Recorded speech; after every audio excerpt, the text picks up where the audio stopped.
भारत का सबसे बड़ा आंदोलन होने वाला है। यूजीसी का भी मुद्दा है, आरक्षण का भी मुद्दा है। सरकार नहीं मानेगी तो दो दो हाथ करने के लिए करनी सेना भी तैयार है। अगर जरूरत पड़ेगी तो साथ में डंडा लेकर के आओ, हम लोग इस आंदोलन को उग्र भी करने के लिए तैयार है। क्योंकि यूजीसी का भी मुद्दा है, आरक्षण का भी मुद्दा है। आने वाले समय में 21 तारीख से हम लोग अनिश्चित काल के लिए ये आंदोलन कर रहे हैं और मजबूती और पूरी ताकत के साथ में जब तक ये हमारी मांगे नहीं मान ली जाती है तो हम लोग इस आंदोलन को, आपको भी देखने को मिलेगा, आप भी वही मीडिया रहेगी, आप देखना कि करनी सेना किस तरीके से इस आंदोलन को करेगा। पूरे देश से करनी सैनिक आ रहे हैं, मजबूती के साथ में हम लोग इस आंदोलन को हर्ष चौबे जी को हम हमारा समर्थन देने के लिए आए जी। क्या कुछ मांगे रहेंगी आपकी, क्या क्या मेन मांगे क्या?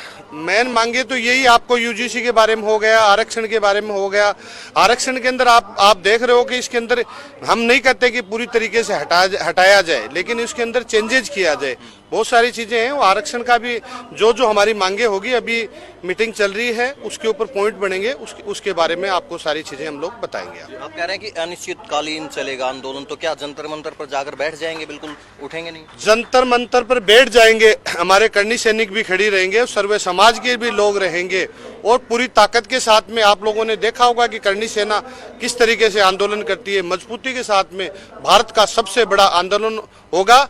अगर सरकार नहीं मानेगी तो दो दो हाथ करने के लिए करनी सेना भी तैयार है। अब क्या पूरे जोश के साथ में राजस्थान से मैं आया हूं, जयपुर से, और अगर जरूरत पड़ी तो आमने सामने की हम लोग करेंगे। क्या लड़ाई लड़ेंगे पुलिस के साथ? लड़ेंगे अगर आमना सामना हुआ, अगर बातें नहीं मानी गई, हमारे सैनिकों पर डंडे चले गए, तो हम लोग आमना सामना पूरी ताकत के साथ में और पूरी तैयारी के साथ में आएंगे हम लोग भी। एक तय समय तक परमिशन जो है वो दिल्ली पुलिस देती है, क्या उस तय समय को आप लांघेंगे या उस समय के बाद उठकर चले जाएंगे? देखो, तय समय कोई कुछ नहीं होता। तय समय ये हम लोग इस सरकार को बनाने वाले, छोटे से पौधे को बीजेपी को बड़े बनाने वाले हम राजपूत समाज हैं। हमारे को तय समय नहीं करना जब तक ये मांगे नहीं मान लेती है। मैं तो सरकार से भी अपील करना चाहता हूँ कि इस मांग को तुरंत मान लिया जाए, वरना इसके साथ में करनी सेना और सर्वे समाज के लोग जुड़े हैं। ये आंदोलन पूरी मजबूती के साथ में होगा। उग्र आंदोलन करना पड़ा तो हम लोग इस आंदोलन को उग्र भी करने के लिए तैयार हैं। लेकिन जो दलित तबका है उसका कहना है कि भाई आप अभी तक हमारा जो उत्थान नहीं हुआ है, जो सरकारें हैं वो भी उनके साथ हैं कि भाई दलित अभी तक भी दबे हुए हैं, उनका जो है रिजर्वेशन का लाभ है वो पूरा उन तक नहीं पहुँच पा रहा, तो इसको लंबा रखा जाना चाहिए। अभी मैं आपको बता देना चाहता हूं कि जब 70 साल से ही कुछ नहीं हुआ तो अब आने वाले समय में क्या होगा। हमने, हमारी राजपूतों ने सारी रियासतें सिलेंडर कर दी, सारी चीजें कर दी। अब मैं भी राजस्थान जाके कहने वाला हूं कि वो एक एग्रीमेंट हमने सरकार के साथ में कर रखा, जो हमने गढ़ सिलेंडर कर रखे, हमारी जमीनें सिलेंडर कर रखी है।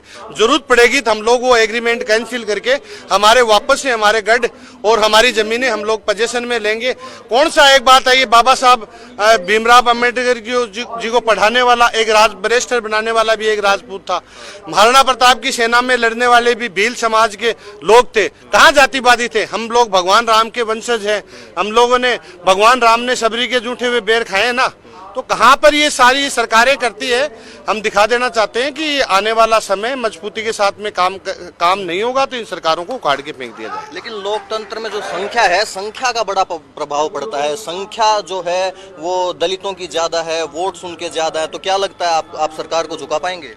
ये कि सरकार के पास ये गलत आंकड़े हैं। आज भी स्वर्ण समाज की संख्या बहुत बड़ी है और करनी सेना ने जब भी आंदोलन किया है, आप पूरे देश को पता है। अब की बार दिखा देंगे ना जंतर मंतर पर 21 तारीख को, आप लोग देख देना कि संख्या किसकी रहती है ज्यादा।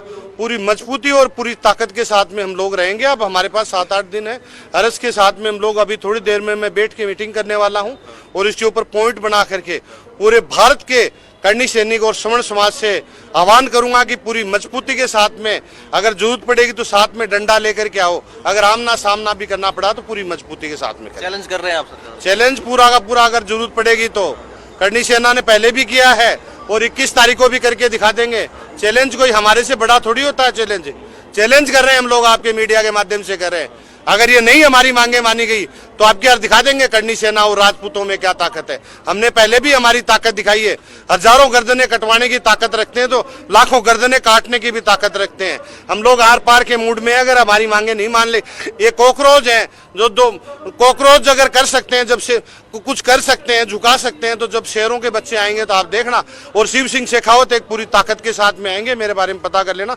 जो मैंने आंदोलन किए मजबूती के साथ में करूंगा और आपकी बार दिखा देंगे मजबूती ताकत हम लोग। तो कॉकरोच की तरह आप भी जमकर बैठ जाएंगे? कॉकरोच को तो हम लोग समझते ही नहीं क्या कॉकरोच होते हैं। कॉकरोच को हम लोग मानते नहीं। आने वाले समय में आपकी बार स्वर्ण समाज आ रहा है, आपकी बार राजपूत आ रहे हैं, अब क्या ताकत दिखा देंगे। बढ़िया ब्राह्मण और स्वर्ण समाज के लोग आ रहे हैं, पूरी मजबूती के साथ में हम लोग दिखाएंगे। हम लोग आर पार के मूड में हैं। आपकी बात लगता है सरकार मान लेगी आपकी बात? सरकार पहले भी मानी है ना, अब क्यों नहीं मानेगी? जिस बीजेपी को बनाया हमने है ना, हमारी बात नहीं मानेगी तो फिर किसकी बात नहीं मानेगी? अगर नहीं मानेगी तो सरकार को उखाड़ के फेंक देंगे हम लोग। आप देखना, आप क्या 21 तारीख को आप संख्या बल देखना कितनी मजबूती के साथ में करेंगे। हम लोग आर पार के मूड में। आपकी बहुत बहुत धन्यवाद।